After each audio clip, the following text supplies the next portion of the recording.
सागर है शाश्वत वचन, अनादि और अनंत है। मंडलीर मस्तक पुणी आपणार सती कन्या को शीघ्र नेबाकू आसुथिबा आंभ मानकर से स्वर्गीय बर प्रभु जीशु ख्रीष्टक बहुमूल्य नाम समस्त को प्रेमर नमस्कार। मोर प्रिय माने आज आंभे माने जो प्रसंग ईश्वर जीवंत वाक्य ध्यान करने जीवा प्रसंगर शीर्षक आपण काहीकि नीरवरे अछंती।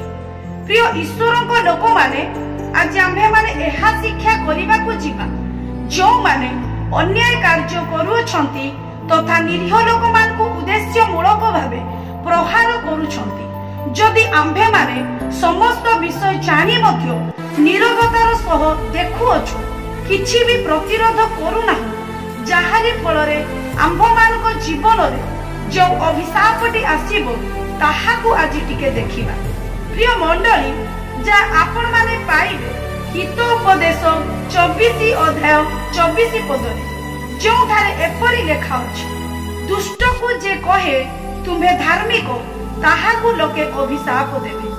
तेबे प्रिय बंधु एहा कोन एक गंभीर विषय नुहे कि एही पदटी रे आंभे माने एपरी एक विरल चरित्र विषय आलोचना करूछु जे मंद कार्य करूथिबा तथा दुष्ट लोक मान को प्रतिरोध करिबार तो दूरर कथा बरंच से करूथिबा कार्यटी को आहुरी करिबा पई सेमान को उत्साह प्रदान करंती। प्रिय बंधु काहे कि सेमाने एपरी कार्य रे लिप्त रहंती, एहार उद्देश्य कोन तथा सेमाने काहे कि नीरव रहंती। आसंतु एहार पछरे थिबा कारणटी को देखिबा।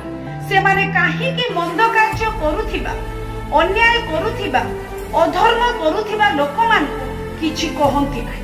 कारण कोन एहार तो अनेक कारण अछि, सेथि मध्यरु मुख्य कारण हेउची एपरी कार्य करूथिबा लोक मान से माने भय करथि। से कोन दोष करिसंती काहे कि तुम्हे माने एपरी अन्याय अत्याचार करूअछो जदि एहा से माने कहि दियंती तेबे सेमानकर जो आत्मसम्मान अछि ताहा तो आउ रहिबो नाही।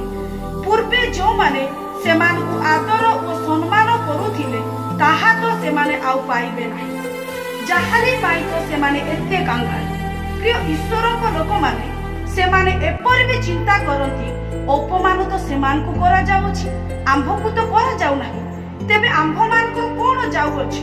ठीक अछि बंधु, किंतु पदे मोर एई कथाटी को सर्वदा मने रखिथिबे आपणकर सम्मुखरे दोष करि नथिबा निरीह लोक मान उद्देश्य मूलक भावरे अपमानित करा जाउछि तथापि आपण नीरवरे अछंती पदे तागिद भी करू नाहंती।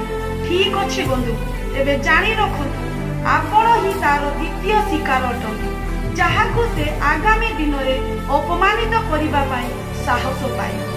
प्रभु एही अल्प चिंताधारा रे आंभ मान को प्रचुर परिमाण रे कल्याण करंतु।